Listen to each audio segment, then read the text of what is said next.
Hey everybody, welcome to Porch Settin Sunday, and it's another day and another chance to sparkle.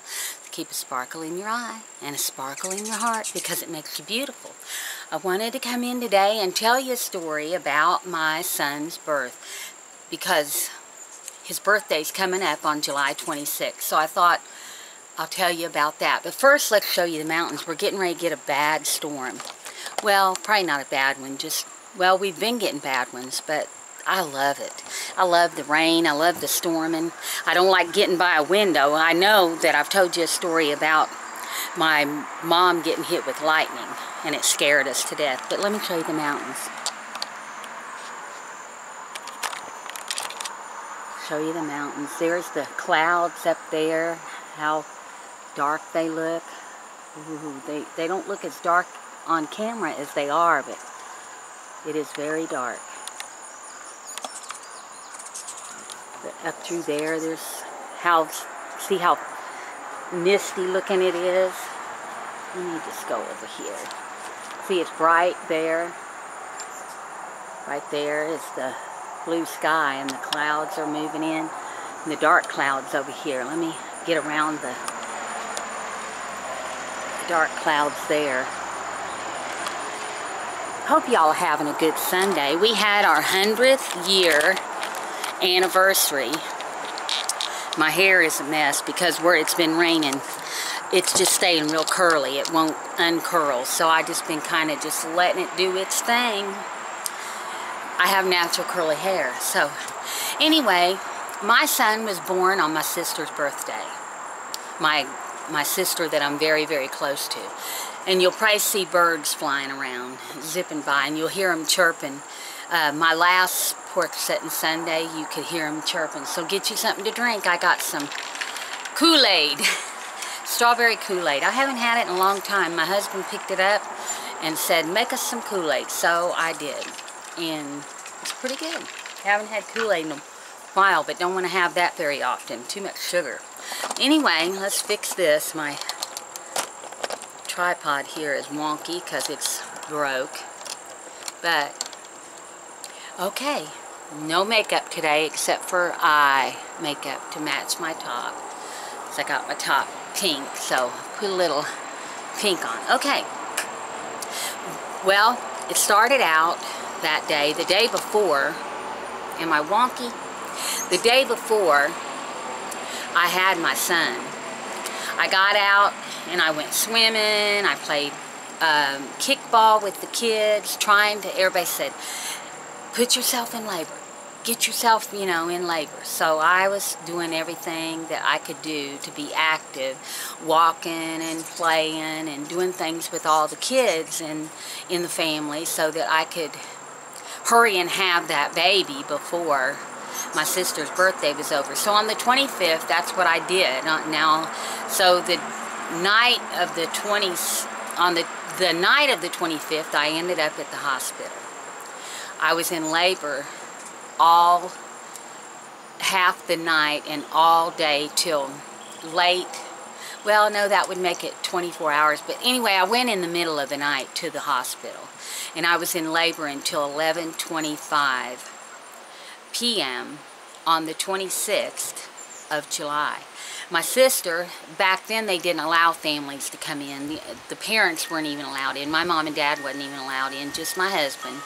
And he was horrible.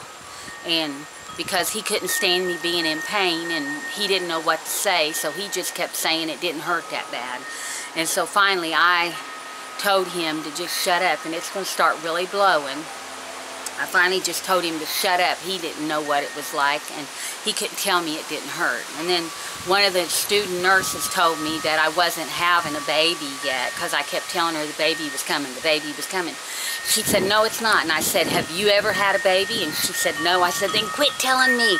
And see, it's going to blow my camera too. I said, then quit telling me how to have one.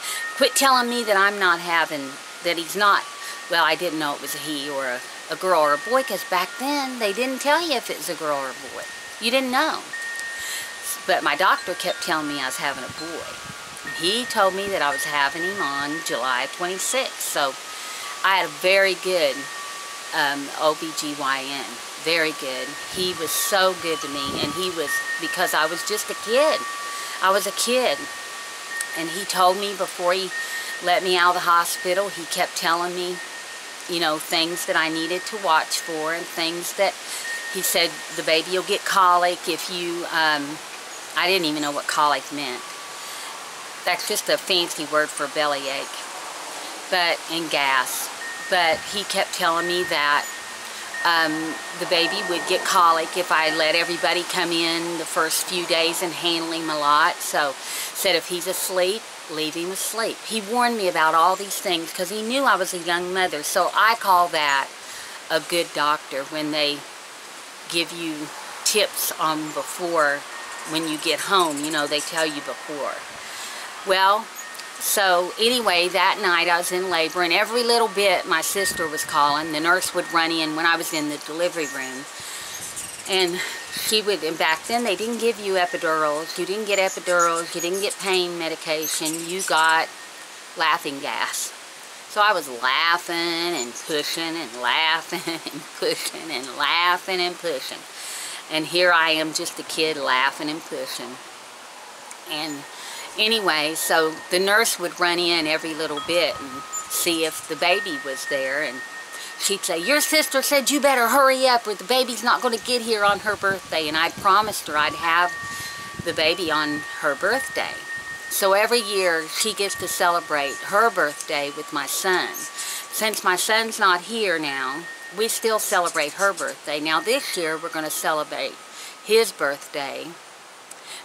We was doing that every year, but we stopped. And this year we're going to do it again. We're going to celebrate his birthday this year with balloons. Now they have a celebration in the town that I grew up, and they've been doing that for years and years, and it falls on his birthday weekend every year. So this year they'll be having it too, and it's always the last weekend of the month, and this year it's fallen on his birthday weekend. So yeah, I wanted to tell you all that story, and I wanted to send my love to all those mothers and dads. If you watch my channel and you've told me that you've lost your child, I know exactly what you're going through. I know exactly how you feel. I know that birthdays, that their day that they their anniversary that they went to heaven, I know those are all hard days. Those are the hardest. But every day is hard. But it will get better. You'll learn to deal with it. You'll learn to live with it. But make sure you make yourself busy. Keep yourself busy and keep yourself, don't ever forget, well, you never will forget. But remember all the good things and laugh about those things and talk about those things to anybody and everybody that you can talk to. Even if you do cry, don't be ashamed to cry. When I first started my channel, if I would cry, I'd always apologize. And someone told me don't ever apologize. So I don't. You talk to everybody that wants to listen. And if it makes them uncomfortable, so what? If it helps you to talk about your child, you talk about your child. Tell everyone about your child. The little things they did when they were little. The things they did when they were older. Just talk about them. It helps you more and more. The more you talk about them, the better it is. Just get on with life. You have to. I know women that's lost children in my area. They gave up on life, and now they're gone. They gave up their life, and now who's to carry on their child? Who's to tell everybody about their child? My husband and I, we're having a rough time. Yes, we are. And we're dealing with it. And it didn't start because we lost our child, but it's gotten worse. So you all keep me in your prayers, keep him in your prayers, I'll keep you in my prayers. We're doing things to commemorate our child. We're making a little a little roadside park down here in memory of our child. Do things like that. I've got a memory garden in the back of my house that I put things in there in memory of my child. A lot of my older subscribers, they know that, and some of my subscribers have sent me stuff, my friends. I don't like calling you subscribers because I've got to know some of you all so well, and you're my friends, and it looks like there's something on the screen. No, there's not. But just talk to anybody that'll listen. If you don't have anyone to talk to, call me, message me on Facebook. I will talk to you. We're here to help each other. We can do this. We can get to the next phase of our life. We've lost our children, but our children don't want us to lose our life. They want us to go on and tell other people about them. My son was wonderful to me. He was a good son. He wasn't always a good husband, but he was always a good son. So I want to tell you all how much I love you, how much I appreciate every prayer, every kind thought, every well wish, every comment. I love you guys. I'll always love you guys. I think about you every day. And with that being said, don't forget at the end of every storm is a beautiful rainbow. And I'm waiting on my rainbow. You all have a great day. I'll see you on Tuesday. If not Tuesday, Wednesday, because I got a call from the place where I got a job, and she said hopefully I'll be on the schedule Tuesday. So if I don't get to make a video Tuesday, and then I may make it Monday and put it up Tuesday, y'all let me know what you want me to do. But I'll get to your comments from the last video, and I put up one video I didn't mean to put up when I said it's Thursday in the closet. That one wasn't supposed to go up, but you got it anyway. So I love you guys, and I hope you have a great new week coming up. And I'll see you later in the next video. Bye.